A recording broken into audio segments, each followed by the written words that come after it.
Hi, my name is Tony, and I was wondering that when there's bad weather, do you ever get seasick on the boat? Or what is it like on the ship during the bad weather? Hi, my name is Huang Jinxiang. I have some questions to ask. What do you guys eat on the ship? And would you go fishing for your daily meal? Hello, I'm Nicole. I want to know what's the coolest thing you encountered on the boat. Macy, I want to know when you encounter difficulties on the boat, is there any special way of praying which may be inclusive to your school or country? Thank you. My name is Aaron. I'd like to know what kind of recreation on board. I'm Jokas. I really want to know do you feel lonely and homesick on the sea. Thank you.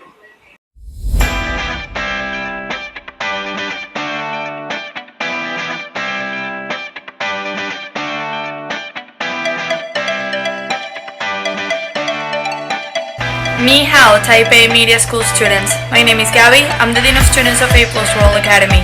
We have received all your questions and we're more than happy to answer them and show you a bit more about our program. Yunbei, hao了吗?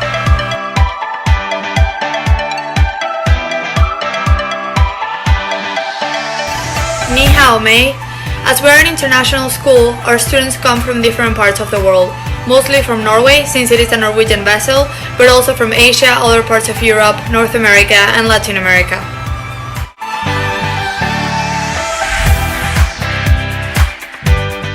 We have a total of 60 students on board. How many boys and girls we have depends really on the students that apply each specific year. In past years we have had more 50-50%, but for example last year was significantly more girls than boys. So it depends.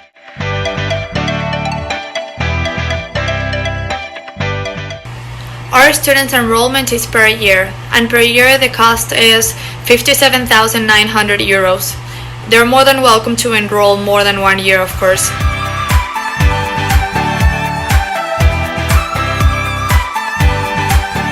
Hi Nicole, I'm Ivan from Hong Kong, and I'm an A+ student from the class of 2018, so it's been a hot second since I graduated. You asked what's the coolest thing that I can find on the ship, and I would say, so my answer is actually quite arbitrary, and it probably isn't something that, like, I don't know. I mean, there's a lot of material objects that are on board that are super fascinating, super interesting, and comes with like so much history and everything. But I would say like my answer is definitely just the entire history of the ship, the entire history of over almost 100 years of like everything that she carries with her as she goes. I would say that's like, there's so much that you can find out about that, and that's probably like, for me, that was definitely one of the most interesting aspects of being on board.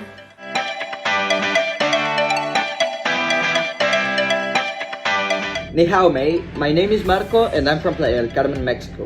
You asked about how often could we connect to internet, and that depended on the days we were sailing, because we couldn't until we got to port. Sometimes it was 30 days, sometimes 20, sometimes 10, 5. The average, I would say, it was 15 days.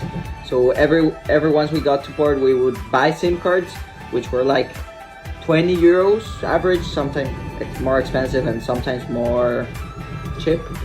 And we would buy around 5 gigas to check Instagram, Facebook, call our parents, and that's how often we connected to internet. But anyways, if we wanted to send an important email to our parents, we could ask the dean and we would write the email and she would send it to our parents.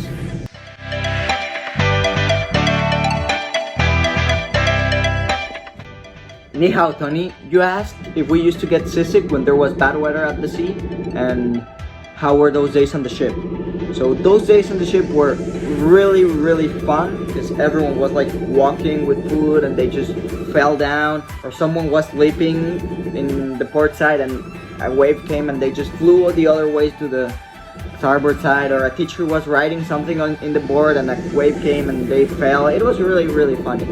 And second, people got seasick when we first set sail from Christiansand to Vigo, because we were not used to being on on a ship, moving side to side, side to side.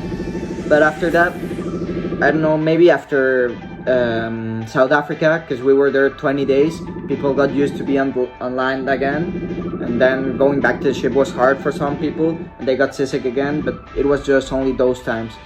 And two persons, Larissa and Arle, were seasick most of the year, but I don't know why. But in general, we just got seasick after the first port and after Cape Town. So no, bad weather doesn't make you feel seasick. It's just really fun, and yeah, that's it.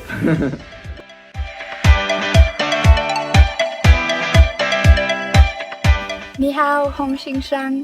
My name is Emma. I am from Norway. I will be answering you a question about what we eat on the ship and if we go fishing for our daily meal, which we do not. You can fish on the boat. That's totally okay. But it's not necessary. To eat on the ship, we get provisions from a lot of the ports that we're in, and we have 3 meals a day, breakfast, lunch and dinner, plus a 3 o'clock snack in between lunch and dinner, where you can get some snack like fruits or a piece of cake or something. Yes. For breakfast, we usually get porridge or bread with toppings. This is an option for both breakfast and lunch to get bread. Also, if you're veggie, then that's totally fine because you can get veggie food as well. For lunch, there's a lot of soups, leftover food, so fried rice. And for dinner we have a lot of different meals: fish, meat, veggie option, a lot of potatoes, rice, and just a lot of normal dishes. So yes, it's not necessary to fish even though we live on a ship. We do get food imported from a lot of the ports that we're in, so it's not necessary to get a fish for us to eat a meal. That's absolutely not necessary, but we do have caught different fishes that we have eaten, but there's always options, so you don't have to, you're not forced to. In general, you have a lot of different options for meals, a salad, bread, something to eat if you don't want to eat like the dinner or something that's presented that day. But it's really good food and it's very reasonable for sailing. So yeah. Ni hao, Jailhouse. I'm gonna be answering a question about if we get homesick or lonely while at sea. Personally, I think that at one point everyone will get a little homesick, because you are traveling for 10 months without your parents. So yes, very simply, yes, I think we get homesick, but I also think it really differs from person to person on how much. That I think really depends. Personally, myself, I didn't get that much homesick as I thought I would, because you have this schedule every single day, especially at sea, where you don't really have time to think about home, because all the stuff that's going on at home doesn't really concern you anymore, because you have this whole new other life that is just incredible and a lot of fun, also very hard, but yes, I don't think you have that much time to be homesick. And lonely, no, I don't think you get lonely. I myself did not get very lonely because you are surrounded by people all the time. So no, I wouldn't say you get it, but I also do think that it really differs from person to person. So it's kind of a hard question to answer for everyone, but I don't think loneliness is something you do feel a lot. Yeah.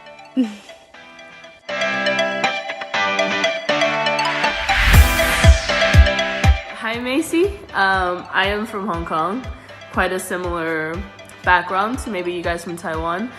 I personally am not religious and I do not pray more so, but I would say the ship is an extremely inclusive space for lots of different religions and different kinds of people, so there's definitely a space for all kinds of religions on board should they be present. I would say that when we encounter difficulties, instead of praying, I would definitely be surrounded by this amazing support system that is in place, because of course you're living with 60 other people, good friends and people that know you quite well after a little while. So I would say it's definitely any difficulties or problems that may emerge, you could definitely turn to them and help. And I would say instead of praying, it was definitely my system of support was being surrounded by all these people. So yeah, thanks for the questions, guys. Cheers.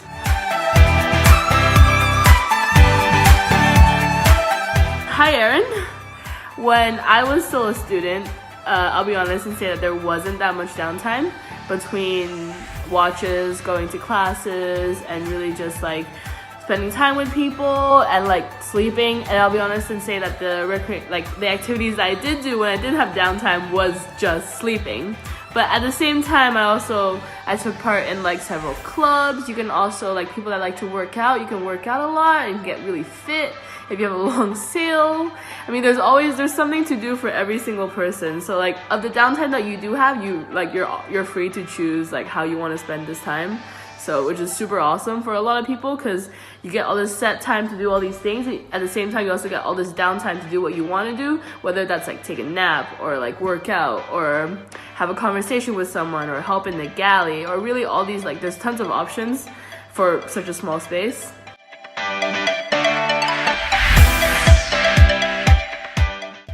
Ni hao mei. I'm Bridget from Hawaii, and I'm the English teacher and assistant dean.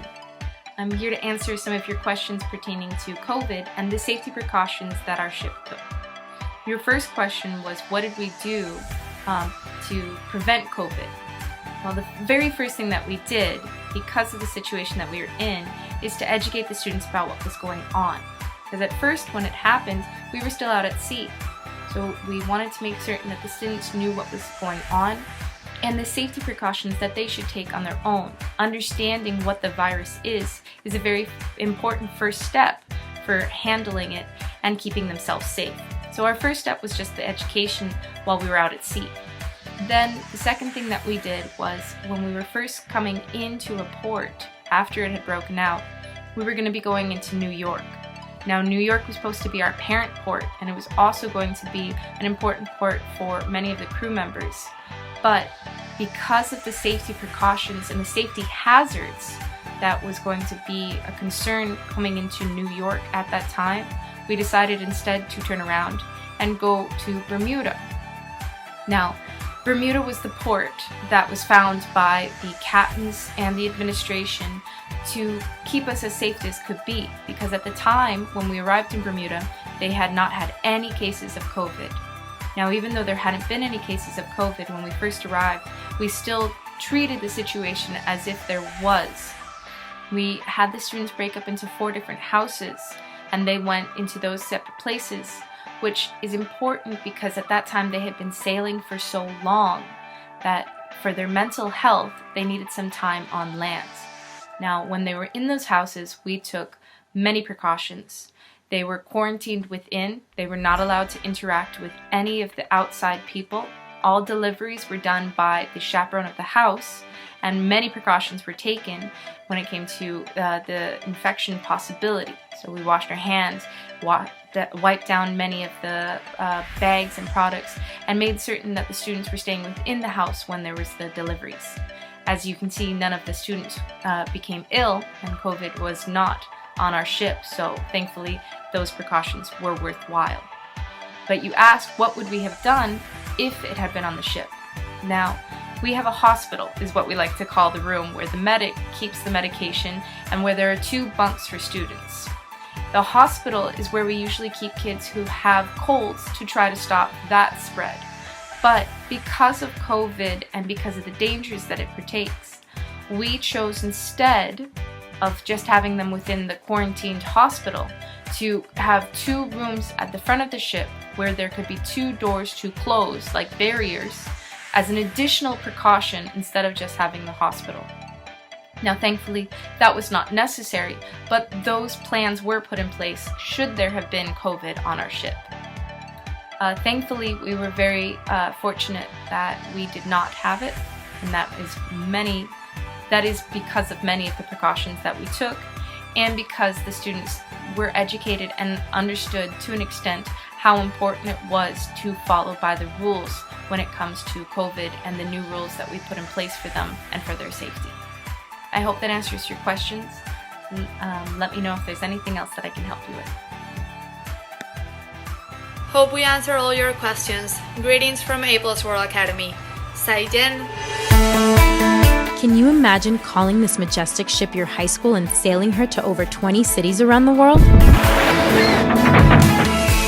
Can you imagine meeting students from across the globe and building a community on this ship, a community so strong that it becomes a family? Can you imagine countless adventures on board and living the most incredible experience of your life? A+ World Academy. Don't just imagine it, experience it.